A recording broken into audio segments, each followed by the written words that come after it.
নমস্কাৰ বন্ধু বান্ধৱীসকল, মোৰ নাম বলৰাম বৰ্মন। মোৰ ইউটিউব চেনেলত আপোনালোকক সকলোকে স্বাগতম জনাইছো। আজি মই লৈ আহিছো অৰুণোদয় আঁচনিৰ বিষয়ে কিছু তথ্য জনাব চেষ্টা কৰিম। স্কিপ নকৰাকৈ সম্পূৰ্ণ ভিডিঅ' চাই লওক, সকলো তথ্য জানিব পাৰিব। যিসকল মহিলাই অৰুণোদয় আঁচনিৰ অন্তৰ্ভুক্ত হোৱা নাই, যদি আপোনালোকৰ ৰেচন কাৰ্ড থাকে নিশ্চয় আপোনালোকে অৰুণোদয় আঁচনি পাব। আৰু কেতিয়া পাব, কি কি ডকুমেণ্টছ লাগিব সেই বিষয়ে আপোনাক জনাই আছো। মাই স্কিম অসম অৰুণোদয় আঁচনি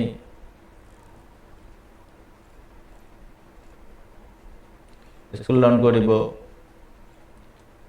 যোগ্যতা বাৰ্ষিক আয় 2 লাখতকৈ কম হোৱা,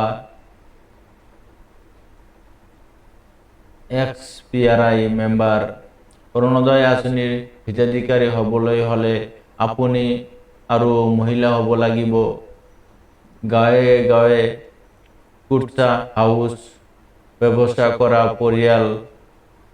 অসম অৰুণোদয় আঁচনিৰ বাবে হিতাধিকাৰী বাছনিৰ সময়ত বিধৱা মহিলা, পৃথক মহিলা, শাৰীৰিকভাৱে অক্ষম ব্যক্তি, অবিবাহিত ছোৱালী, 35 বছৰৰ অধিক বয়স ইত্যাদি অগ্ৰাধিকাৰ দিয়া হৈছে। গাঁৱত সৰ্বাধিক 15 বিঘা মাটি থকা পৰিয়ালটো আঁচনিৰ বাবে যোগ্য। সৰু চহৰত সৰ্বাধিক 3 কটা ভূমি আৰু কামৰূপ মেট্ৰত 1.5 কটা ভূমি থকাটো আঁচনিৰ বাবে যোগ্য।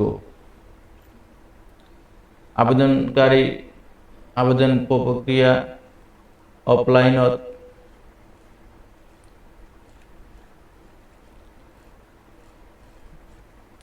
নথিপত্ৰ প্ৰয়োজন: আধাৰ কাৰ্ড, পেন কাৰ্ড, অসমৰ বাসস্থান, বেংক একাউণ্ট, বেংক পাছবুক, 2খন ফটো,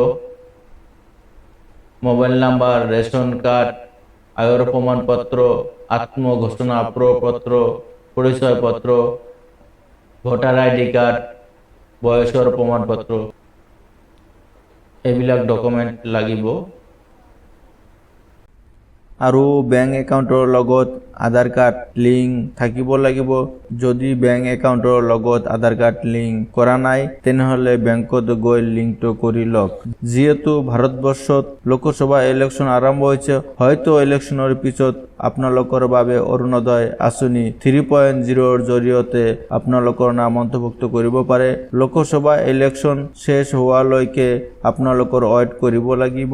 এতিয়া আপোনালোকৰ ফৰ্মৰ বিষয়লৈ চিন্তা কৰিব নালাগে। যেতিয়া অসম চৰকাৰ ঘোষণা কৰিব আৰু সকলো জিলালৈ ফৰ্মখন আহিব, তেতিয়া আমি আপোনালোকৰ ফৰ্মৰ বিষয়ে জনাম আৰু ফৰ্মখন ক'ত পাব, কেনেদৰে ফৰ্মখন ফিল-আপ কৰিব, সকলো বিষয়ে মোৰ ইউটিউব চেনেলত জানিব পাৰিব।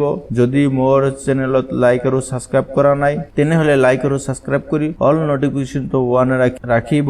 সম্পূৰ্ণ ভিডিঅ' চাই থকাৰ বাবে ধন্যবাদ।